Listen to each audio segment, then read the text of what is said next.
Hello, I'm Terry Kolath. I'm here with J. Kelly Wright of the Estuary. You may know him as a political scientist who teaches in the Academy of Lifelong Learning, and we have a topic of interest as usual. This time, we're talking about independent prosecutors. Should investigating and prosecuting crimes be outside the control of elected officials? So, Jay, you're going to enlighten us, first of all, about the value of independent prosecutors and the pros and cons of independent prosecutors. Right. Well, I am focusing really on the institution of the special prosecutor. Robert Mueller is very much in the news because he's the fellow that's been appointed to investigate the Trump campaign, President Trump himself maybe, and whether there's any connection between the president or the campaign staff and the Russians in an effort to influence the 2016 presidential election. So independence is something that we're counting on. Well, yes, and rightly so, in the sense that when the president or close associates of the president or high officials he's appointed are under the microscope, we're looking for some institutional assurance that those people don't just get a pass. And this has led to the appointment not only of Mr. Mueller, but this position has been around in almost every presidency, starting with President Nixon and then ever since. And it was the experience of Watergate, I think, that led to a sentiment shared by many people that we ought to have someone who's independent. Now, certainly, I think everyone agrees, look, we don't want cronyism at work here. We don't want someone saying, well, President Trump is my friend, or any president is my friend, and I'm not doing anything to look at his or her conduct or the conduct of people around the president. But independence, well, we've had a fair amount of experience with this, and we can see the consequences. Independence has also come to mean that whoever has this appointment has the world of not having a boss, not having any concern about a budget, and therefore you don't have to worry about how much staff you can hire, and really no practical deadlines. Which we're seeing now. So do as much as you want, hire as much staff as you want, take as long as you want.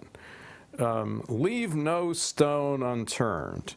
And what I'm hoping to do in this presentation is contrast that with the normal expectations that we have and the normal way that prosecutors function at both the state and federal level. And of course, we hope in all prosecutions there's no cronyism going on. But nowhere else do we say, well, we're going to insulate this person from political control. Now, when we say we don't want to leave this to the politicians, that's a very appealing phraseology in one sense. But in another sense, what that means is we're divorcing this from control by any elected official. And that has some implications. And there have been, over a dozen special prosecutors over a number of administrations, and we have some experience, and we're going to look at some of the results. And I hope by the end of the presentation, we're not going to get agreement on this necessarily, but I'd like to raise some questions as to whether this is such a wonderful idea. I like the way you do that. Anyway, it should be fun, I hope, and as always, I like people to pitch in with their own opinions and questions. So, Can they really be independent if they could be fired by the person who's perhaps part of the investigation? well, it's a good question. My answer to that is maybe they can be independent enough. After all, if we look at historical experience, it was a regular set of investigators and prosecutors that found that Vice President Agnew had broken the law. It was before he was vice president, but they took their findings to the Attorney General. Ultimately, they had to have gone to the president.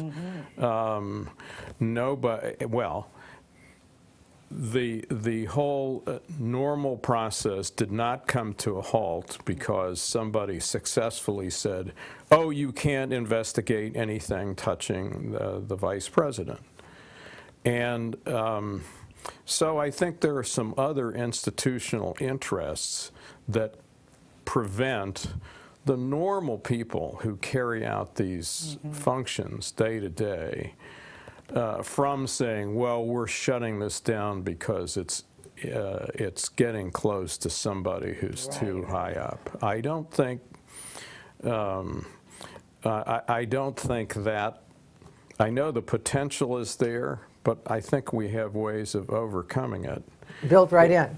Built in that, or that have evolved by tradition, and you know, whenever you have, with any institution, I think you always need to ask,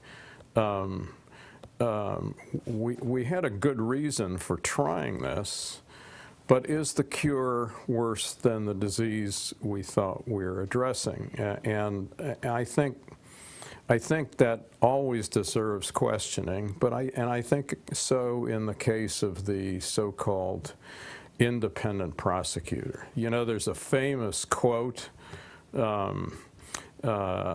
power corrupts and absolute power corrupts absolutely. Well, I think in some ways the independent prosecutors have an absolute power that we normally don't allow in a democracy. We don't really hold it up as a terrific thing. So there is reason for caution, I think. Well, it's richly complicated. Oh, yes. Well, we're going to try to keep it a little simpler, though. And we're lucky that we have J. Kelly Wright as our guide as we look at this very, very important issue, important to us right now. Thanks so much, Jay. You're welcome.